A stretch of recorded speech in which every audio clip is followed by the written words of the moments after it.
Every person you know wishes to master how to handle their own finances. We all dream of having control over our income and expenses in ways that we no longer worry about what would happen tomorrow. The best way to reach this goal is through learning about financial literacy. However, there is a problem with this strategy. Most of the courses on financial literacy can be very lengthy and at times boring. If you are always on the go, you would not have time to enroll in a 3-hour course, right? If you're aware of your attention span, you can also admit that the technical terms of finance can bore the hell out of you, causing you not to listen to whoever's speaking anymore. This is why many give up on learning financial literacy completely.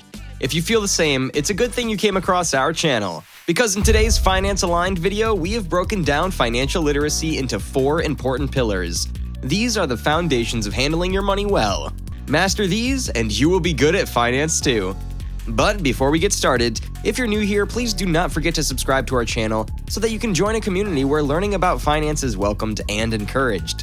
You can also click the notification bell so that we can notify you whenever we post new videos online. Now that we've got that covered, let's get straight into the video. If you are financially literate, this means that you're able to make financial decisions in a wise way and with full confidence too. There are many websites where you can learn all about this, but it may be time-consuming for you. If you want to learn financial literacy in the most efficient way, you can start by focusing on the 4 pillars of financial literacy. Knowing these will not only help you become wiser with your finances, but will also help you understand concepts related to it easier to understand. Without further delay, here are the 4 pillars of financial literacy. Number 1. Budgeting.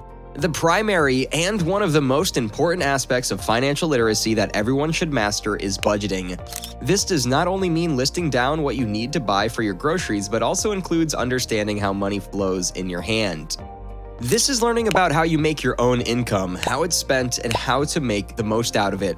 Once you already have knowledge on these things, you are done making your first steps to financial literacy. This is an important pillar because having a budget will help you get an understanding of your own money. It'll help you have a more visual example or way of tracking your income monthly on essential expenses such as rent or mortgage, utilities, food, and more, as well as how much you spend on non-essential or fun purchases.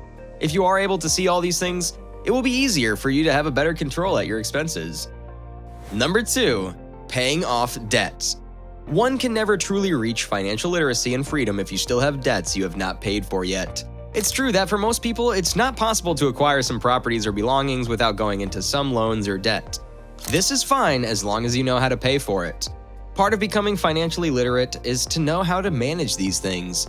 Do not allow yourself to just carry the burden of the debt all the time. Make sure you lessen it even slowly through paying for it. But how do you do that? It's simple. Just make sure that before you apply for a loan, you are also able to generate an income that can pay off what you borrowed. If you borrow an amount that is beyond your means, you can experience having the risk of falling behind or getting overwhelmed by your debt burden.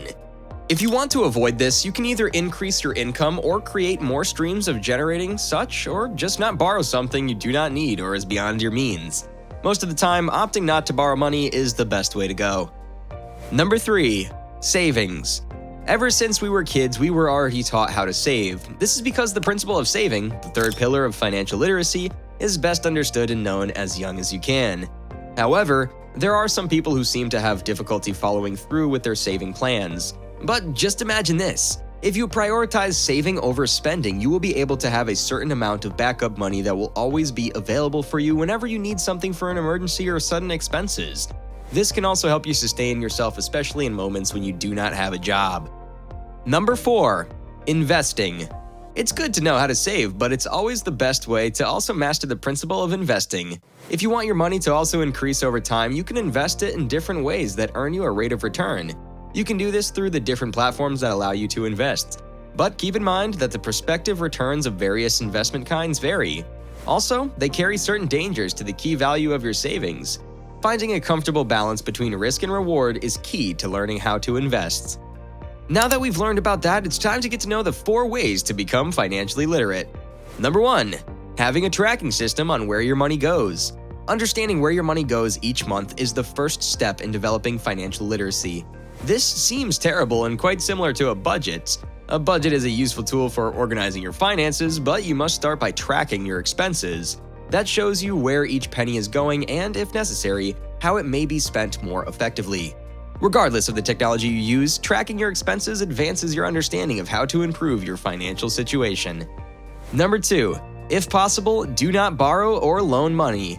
The most important aspect of financial literacy, presumably, is avoiding debt, especially high-interest credit card debt. Debts from credit cards make you dependent on other people and prevent you from pursuing your ambitions in life. Keep a written account of all your debts, just like you would your expenses. Record who you owe money to, how much you owe, and the interest rate. Then make appropriate plans to pay off the loan. Monitoring your spending will undoubtedly reveal savings opportunities. Number 3. Learn how to save for the future. Saving for the future develops from the previous 2 mindsets. Consider organizing your savings as paying yourself first or paying a payment for your future. Saving and investing money must become a regular in order for it to grow, just like avoiding debt and tracking your expenditure. Automating this process is the best method to do it. Numerous banks provide automated savings account deposits. Profit from that to increase your savings. Number 4. Always be excited to learn. Adopting a complete perspective is essential for success in being financially literate. To organize your finances effectively, you don't need to be an expert, but you do need to make studying a way of life. The idea that finances are complicated and/or expensive is a common misconception. Your financial situation won't improve unless you start saving and stick with it. There are many free details available online, in books, etc., that will help you advance the information you need to prosper financially. The first step is to make the decision to begin acquiring that knowledge and the confidence that you can work with money effectively. Even though it may seem difficult to learn, you may become financially literate by taking a few easy steps and teaching yourself. One of the best investments you can make in yourself is to develop your financial literacy. Following the guidelines for financial literacy will enable you to use your knowledge and skills to draw well-informed and practical money management decisions. That ends our video for today. We hope you learned a thing or two. If you did, please like this video and leave a comment on the comments section below. We would love to hear your thoughts, suggestions, and reactions. If you want similar videos, do not forget to subscribe to us and click the notification bell so you can get notified whenever we post new videos. Until next time, bye!